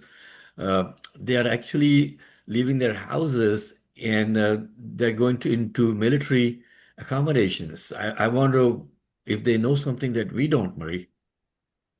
You know what? Reed might be able to talk about that better than I can. What do you think about that, Reed? Okay. Not good. It doesn't indicate good things, does it? It sort of indicates that they're preparing for some kind of martial law situation or something like that, or maybe a revolution on the part of the populace. So I hope we're not going that direction. But okay. Yeah, I just wanted to bring that out also. Strange things are happening, folks. Strange things are happening. And let's see if we can bring Carl in to kind of break up this heavy political discussion that we've been having. Carl, good morning. Good morning, everybody. How are you? I'm good, Carl. So we want to have a little break from this gloom and doom. Carl, what's happening on the scientific front that would make us smile a little bit? Yeah, so it's interesting. We've talked about AI before, and I had a conversation with two individuals simultaneously or separately that were talking about AI agents. I don't know if any of you have heard of that before, but AI agents. They're two separate individuals I know that own software companies, and they have actually developed an AI employee. They call them an AI agent. One was for HR because their HR manager was going on maternity leave, and they were trying to figure out how to manage all the HR, discussions and situations that were going to come up over the next 6 months. So they actually developed an AI agent, an employee that is AI. And then I was talking to another individual that's in the energy business, and from an engineering perspective, they developed an AI engineer agent because they wanted to manage all the engineering questions. So I want to talk a little bit about that. It's a very interesting thing that's becoming more and more ubiquitous in business, where they're having virtual employees or avatars that are AI. They're not even real people. They're AI agents that they develop, and it was just fascinating to me how they can literally train somebody as if it's a person to manage these basically managerial or logistic processes within their business they're not even real people. They're not even an individual. They're just an AI agent. So I thought that was very interesting, and I've done some research, and it's becoming more and more popular where businesses and organizations are developing basically avatars that to manage these logistical things that are mundane or just routine, that you don't really have to have a person manage them. And what it ended up doing for the one individual that was doing it for the HR, it freed up this person's about 60% of this person's time of these mundane things that just employees are asking them. And I thought it was very interesting. So just another example where AI as a tool is being used in business. Well, Carl, it's always good to have technology add value to any business, but I get so freaking frustrated when I call a customer service line and it takes me into those endless loops. Have I answered your question? No, I want to talk to a human being. Please wait. Can I answer you again? I mean, those systems still have a long way to go, but we are headed in that direction. And when I was working in economic and workforce development with the state, I was making presentations, Carl, to the HR people. There is a Society of Human Resource Managers, SHRM, SHRM. And I was talking to a group there, about 60, 65 HR people sitting in the room in Oak Brook. All of them were laid off, and they did not know how to find a job on their own. So HR is definitely going more the AI route, especially as far as people applying for jobs are concerned. All of these things are getting automated to the extent that you don't even have a human being looking at your resume when you submit it. And you bring up a good point, because we've been, I mean, those, and we've all dealt with that. With if you book a hotel or an airline ticket or whatever, it's very frustrating. And there's some companies, I think WeatherTech in Bolingbrook, they actually, part of their process or part of their modus operandi is they have human beings, because it is very frustrating. And we've been dealing with this since the 80s, right? I mean, where you get the automated system and you push 000. But I think it's getting better and better. But again, it's a tool and it's not going away. And I agree with you that sometimes I just want to talk to a human being. Yep, but systems are catching up, and thank you so much for bringing that up, Carl. Folks, it's 9:50, and you are tuned into the Lightning Strike. We come every Sunday morning from 8 to 10, and our purpose is to raise awareness of what our rights are. And after the conversation ends on WCPT today, if you're listening to us on Facebook, keep tuned. Reed and I are going to be talking for about 5 to 8 minutes on what are your rights, what do you have to do if you're stopped by ICE, and how do you handle those situations. And it's going to be a very interesting conversation, especially considering what is happening currently in our country. Adriana did bring up some good points today with a conversation with another congressman from where was he from, Adriana? He was from Indiana. He was in the first district. Okay. And also, we had a couple of guests joining us today. Michelle Stiff, who's running for Will County Clerk. And Michelle was sharing her vision of what is happening with the county clerk position and how she wants to bring in more accountability and open communication with the county clerk's office. We also had Kat Abu-Ghazaleh, who is running for the Illinois 9th Congressional District, joining us. And by the way, Kat Abu-Ghazaleh and 5 of the people in her campaign have been indicted now by the Trump administration for daring to speak up against ICE. And that is something that we are going to look forward to see how that plays out. Obviously, it is an ongoing case now, so Kat did not want to talk about it. But this girl has the guts to stand up to the Trump administration, and that is something that is very much appreciated. So if you want to join the conversations, folks, feel free to always call us on the station over here. WCPT is not just Chicago's progressive talk radio station. I believe it is the the country's largest progressive talk radio station. And we had how do I put it? We had a communications expert reach out to us wanting to take our show nationwide to other stations. And I asked him to get me a list of progressive stations. He said he could take us to about 100 stations nationwide. And when I asked him for a list of progressive stations, he could come up with only about 5. So that goes to show you who is controlling the media in our country. And Adriana, Kat, and you were having a great discussion on how do you identify the correct sources for the correct information that we need to have. And you want to summarize that conversation a little bit as to what her advice was?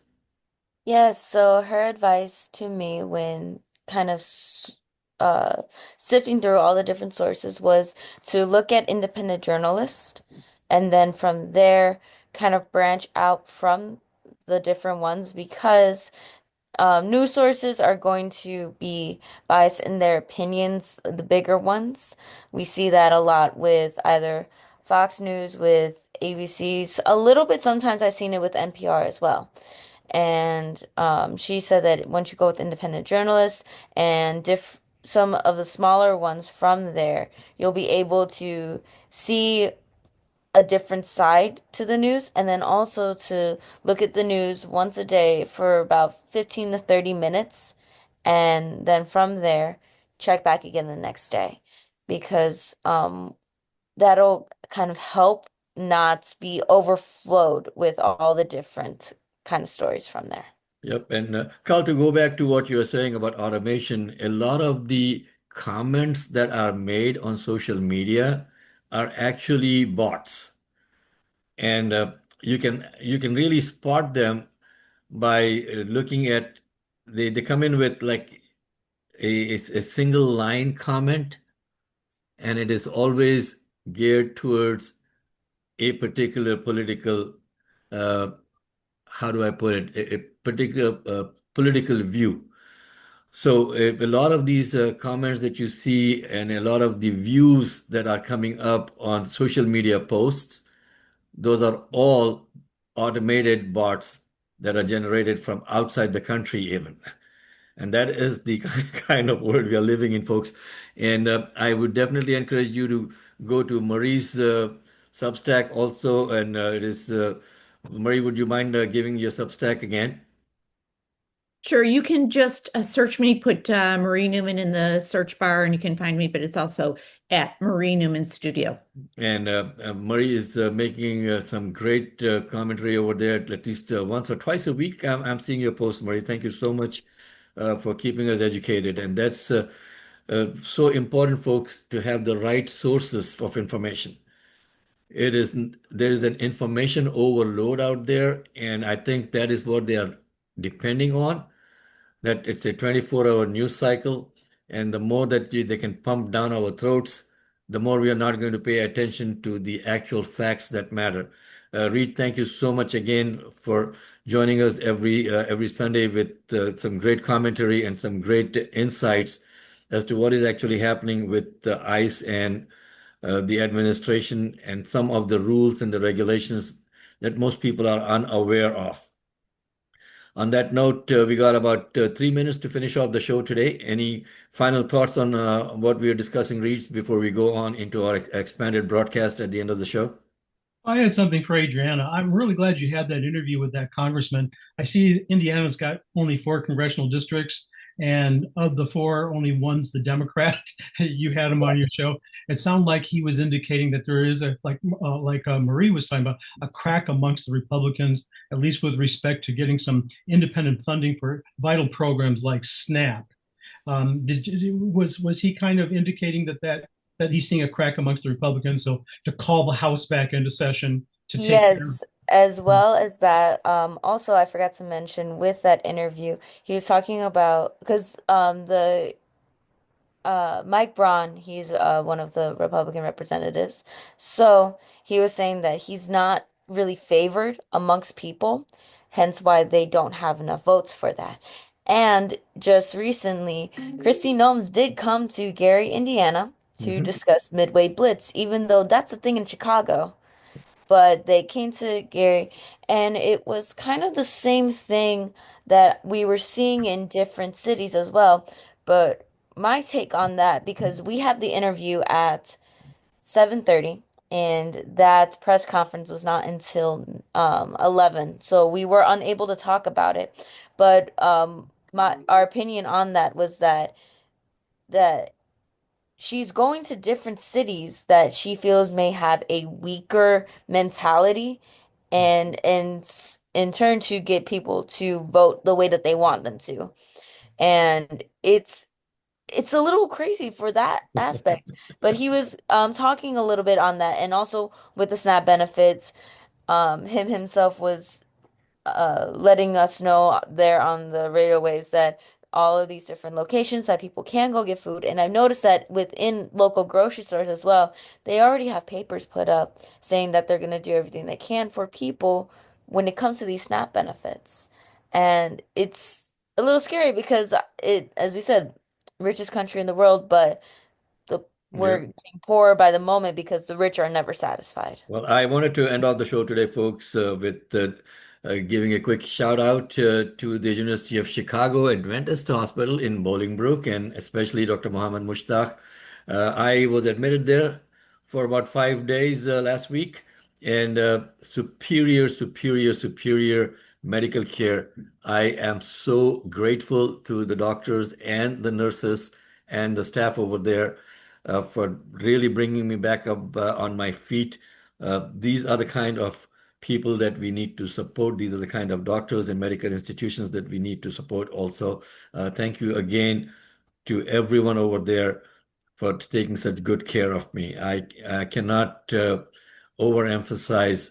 I was really sick, folks. I was not going to be able to make these shows again if they had not taken care of me. On that note, thank you so much for listening to us, and we will continue the conversation on Facebook after we get off WCPT. It's 10 o'clock, so we will be getting off WCPT in just a couple of seconds over here. And Reed and I will continue the discussions on Facebook over here. So continue to listen to us over here. And The what we preceding wanted to program, talk about The Lightning Strike, was and, sponsored by Mohammed Fahim. let's just and wait to for the the station extent break to be applicable over. their guests. The views and opinions expressed therein do not necessarily reflect those of Heartland Signal, LLC, or its management. Okay, so Reed, let us continue the conversation about ICE now. Yeah. And I want people to please understand that this is going to be a standalone segment. Please, we're going to make a segment of this and post it on social media also, and that you can share. So Reed, let's start off with what is the difference between an administrative warrant and a warrant signed by a judge? Okay, it is confusing because there are the two different kinds of warrants: judicially issued warrants, and then there are administrative arrest warrants as well. Let's talk about the judicially issued one first. A judicial warrant of arrest or search warrant, that is in the context of a criminal investigation. So when a federal magistrate judge issues these types of warrants, because that person has been presented by a law enforcement officer who's investigating a crime, that there is probable cause that exists that this particular person is engaged in criminal activity and we want to arrest him for prosecution. When this is this comes before a neutral and detached person, the federal magistrate, and if the magistrate is satisfied, he or she will sign off on an order to that law enforcement officer to go out and take this person into custody, assuming you can find him. It needs to be signed by the judge, of course. It has to show that there's probable cause. And also there's a limited time that's usually on the face of the warrant that they have to execute that warrant. So, but the important thing to remember here is that this is a criminal matter when it's a judicially issued warrant of arrest. Let's contrast that with an administrative warrant. This is basically something that is issued by an official from a government agency that has been designated to be the person for that agency that can issue an order. It's a non-criminal matter. They're issuing an order for a civil offense to take a person into custody, and it's issued to an agent for that office, or that government office, and it's based upon not probable cause. It's based upon the existence of a final order of removal and deportation that was issued by an immigration judge or the Bureau of Immigration Appeals or some other civil authority. It's not criminal, it is civil.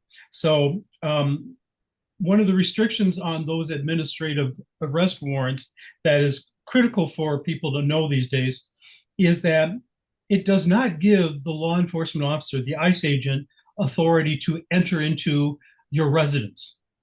Yeah, they are not allowed to execute those warrants in any area where there's a reasonable expectation of privacy. What am I talking about? I'm talking about a person's home, for example. Okay. So it's important for the persons inside a home, if they have a ICE agent knocking on their door, to do nothing that could be reasonably interpreted as giving consent, because that's the only way that that agent can execute that warrant of arrest, is if you consented to let him or her in, or you're caught in a public place. If you're in a private place, a place where there's a reasonable expectation of privacy, that's usually your home, then they can't come in there.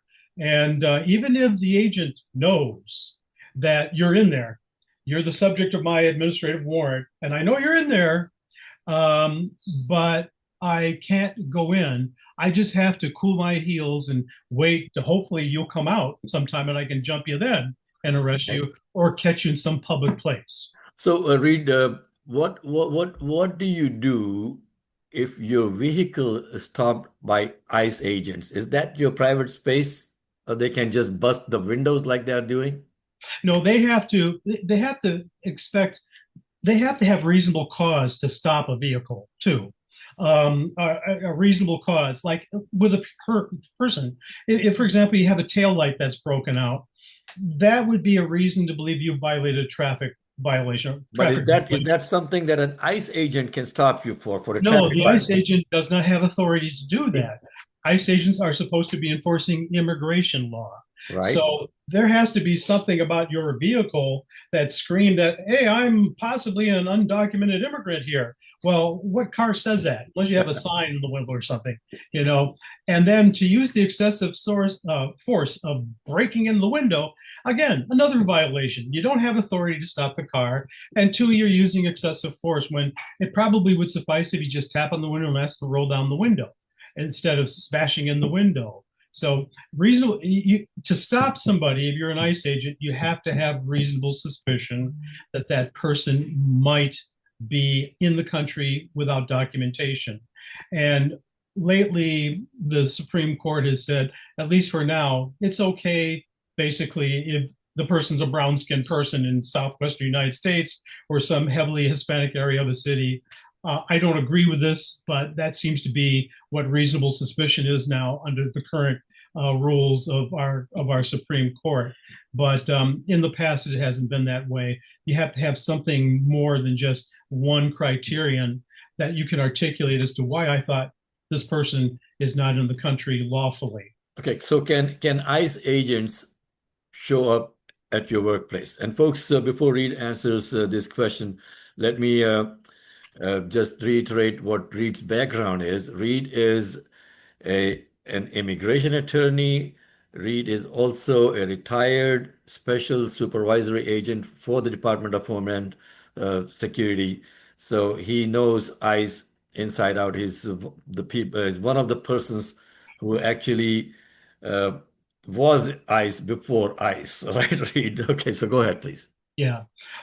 Going into a workplace to apprehend people, again, if there's an area of the workplace there's a reasonable expectation of privacy, you can't go in there with an administrative arrest warrant and take somebody into custody. There are offices like that where maybe you have a restaurant and then you have an office in the back, and you can't go into that person's office to enforce one of these arrest warrants. It's still controversial as to whether you can actually go into the dining part of that restaurant. And you can go, unfortunately, out into fields, because fields for agricultural workers, there's no reasonable expectation of privacy there. But they should, again, have reasonable suspicion to detain somebody. And then if after the conversation, the officer has decided that, it's probable that this person has violated immigration law, criminal law, or civil law, then you can take them into custody. But you have to have that predication that there's a reasonable suspicion. And just standing around on a street corner isn't enough. You got to have something more than you see a guy standing around on a street corner and you go up to talk to him. If you're a person standing on a street corner and an ICE agent comes up to you because you're brown, the first thing you should ask the officer is, am I free to go? Because that will be an indication whether or not they think they have reasonable suspicion. It's still questionable as to whether they have it or not, and it could be challenged in court. But there's a lot of them are just gung ho. They're overly zealous about enforcing these laws, and they think that they see reasonable suspicion in anything. If they tell you you're not free to go, then don't try to struggle and go, because they think they have it, even though they may not. You need to challenge it in front of the immigration judge. But if he says, oh, no, I just want to ask you a few questions, then don't answer them. Just walk away, because you're free to go. They know they don't have reasonable suspicion. So can a business owner refuse entry or refuse to cooperate with ICE? Yes, they can. They can refuse to allow an officer to come into unless they can present a criminal warrant, if they only have an administrative warrant or have no warrant at all, they have to have consent from the business owner to come into the business. If they don't get the consent and they don't have the warrants, then they're not, the owner can refuse to cooperate. Okay, folks. So you heard it from Read Bible, folks. What is your right? What are your rights? And what can you do as a business owner or as an individual? So Read, let's finish off with how long can a person be detained by ICE without due process? Most of the time, they are not supposed to have any unnecessary delays. And we're talking about a matter of hours, if or less. When it comes to a criminal matter, for example, in Chicago, I believe there's a rule that you've got to get that person in front of a magistrate within 3 hours when you don't have a warrant to arrest them.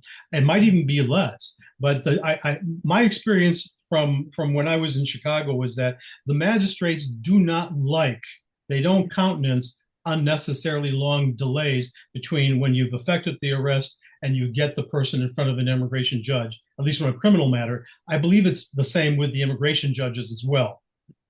Well, thank you so much, Reed. Folks, again, the bottom line is these are scary times and they are designed to scare us. But we still live in a country that has laws, and most of our judges are fair enough to where they are implementing the laws very fairly. Don't let anyone tell you otherwise. Don't let anyone scare you. If you have not committed a criminal offense, again, I'm emphasizing the word criminal offense, and being in the country without papers is not a criminal offense. Let's repeat that again. So if you don't have the required papers, if you have overstayed your visa, whatever the reason, if you're here, if you have not committed a criminal offense, they cannot come after you and just snatch you off. And that is a criminal offense by itself if they do that. And remember, Mohammed, those administrative arrest warrants for ICE, they're based upon a ruling by an immigration judge that was already issued that they found you amenable to, that you're here in the country unlawfully and you are supposed to be removed and deported. But that means there was already a final order of removal. If you don't have a final order of removal, they can't just snatch you. Well, thank you so much, Reed. And on that note, we'll end today's special session, folks. You can always tune in to the Lightning Strike Sunday mornings from 8 to 10 on WCPT, Chicago's Progressive Talk radio station. And you can go back and visit our website, tlschicago.com, to learn more about our show. Thank you, Reed. You are welcome, Mohammed. We'll see you next week.